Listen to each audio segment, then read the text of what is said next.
5, 4, 3, 2, 1, 0.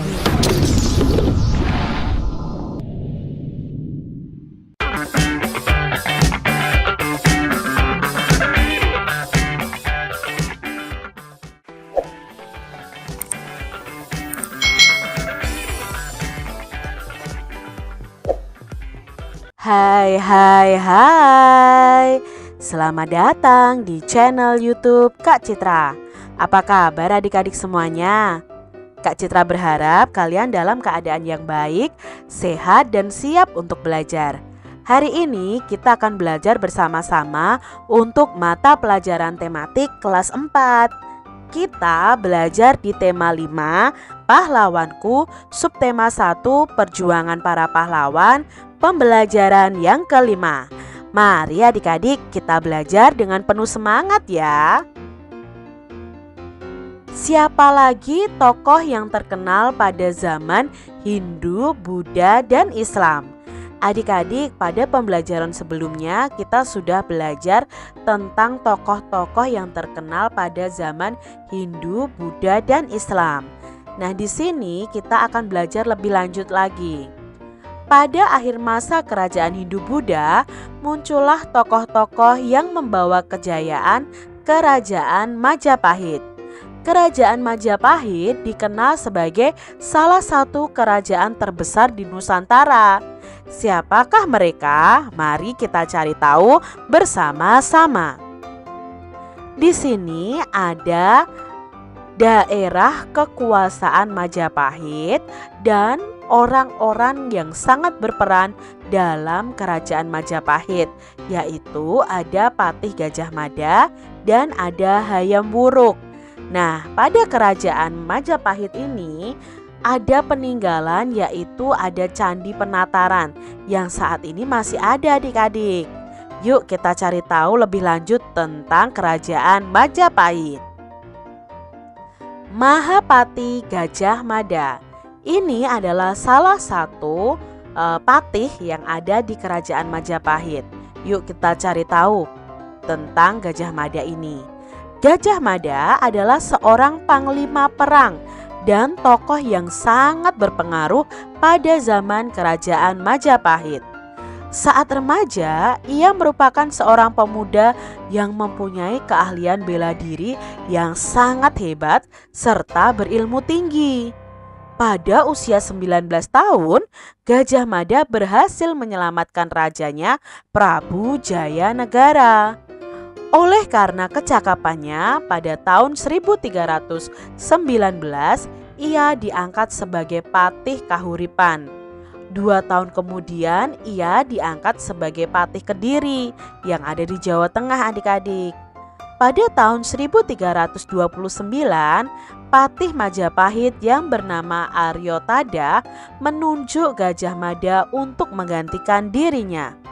Gajah Mada menolak penunjukan itu karena ingin membuktikan pengabdiannya terlebih dahulu kepada kerajaan Majapahit, yaitu menghentikan pemberontakan Keta dan Sadeng. Gajah Mada akhirnya diangkat sebagai Patih Majapahit pada tahun 1334 setelah berhasil menaklukkan Keta dan Sadeng. Pada tahun 1336, Gajah Mada mengucapkan Sumpah Palapa. Apa itu Sumpah Palapa? Yaitu janji bahwa ia tidak akan memakan buah palapa sejenis rempah-rempah bila belum berhasil menguasai pulau-pulau di Nusantara. Nah, ini terkenal dengan Sumpah Palapanya adik-adik. Perjuangan Gajah Mada mencapai puncaknya pada zaman Prabu Hayam Wuruk pada tahun 1350 sampai 1389. Pada masa itulah Majapahit ini mencapai keemasannya. Dari kitab Negara Kertagama dapat diketahui bahwa daerah kekuasaan Majapahit hampir sama luasnya dengan wilayah Indonesia yang sekarang. Bahkan pengaruh kerajaan Majapahit itu sampai ke negara-negara tetangga. Wow, keren sekali ya adik-adik ya, Mahapatih Gajah Mada ini. Dari kisahnya itu ya, dia ternyata orang yang sangat hebat ya. Dia mau bekerja keras, pantang menyerah ya, untuk mempersatukan Nusantara, pulau-pulau yang ada di Nusantara adik-adik. Perjuangannya patut kita acungi jempol ya adik-adik ya. Berdasarkan cerita sesuai urutan arah panah pada halaman sebelumnya, tuliskan kembali dengan singkat mengenai Gajah Mada. Nah, adik-adik diminta untuk menuliskan secara singkat tentang informasi si Gajah Mada ini. Di sini kalau Kak Citra ceritakan secara singkat ya seperti ini. Gajah Mada adalah seorang panglima perang dan tokoh yang sangat berpengaruh pada zaman kerajaan Majapahit. Akibat kecakapannya, di tahun 1319 ia diangkat sebagai Patih Kahuripan. Lalu pada tahun 1329, Patih Majapahit yang bernama Aryo Tadah menunjuk Gajah Mada untuk menggantikan dirinya. Tetapi Gajah Mada tidak mau ya adik-adik ya. Lalu pada tahun 1336 Gajah Mada mengucapkan Sumpah Palapa.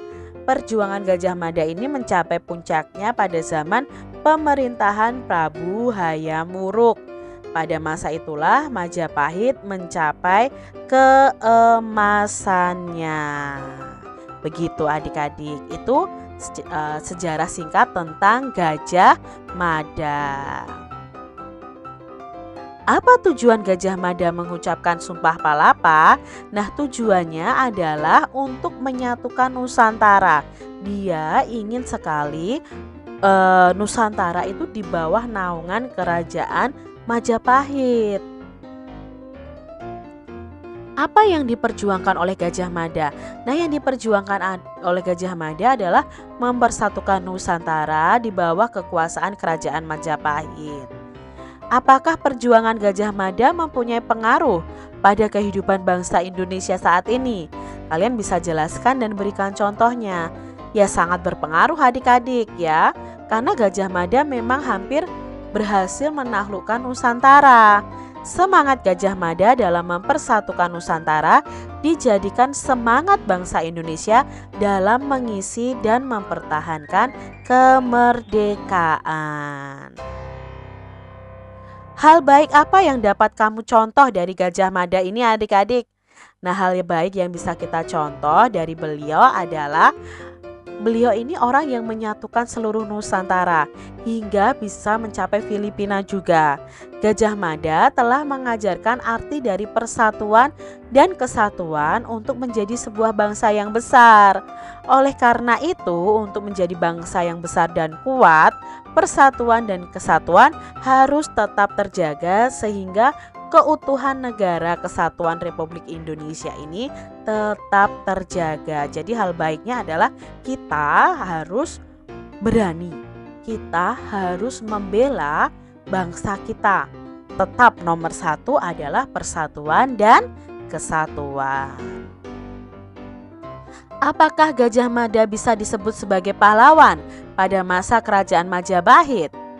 Ya, bisa disebut sebagai pahlawan bagi rakyatnya karena beliau telah berani dan pantang menyerah berjuang untuk rakyatnya sehingga rakyatnya itu hidup aman dan sejahtera.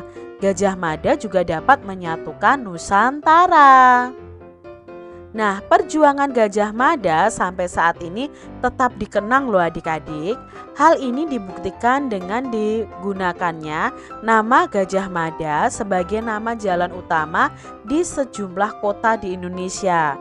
Kebesaran nama dan kejayaan Majapahit pun dapat pula dilihat dari peninggalannya berupa candi tadi. Untuk mengetahui cerita tentang candi peninggalan kerajaan Majapahit lebih lanjut, kalian bisa membaca informasi di bawah ini.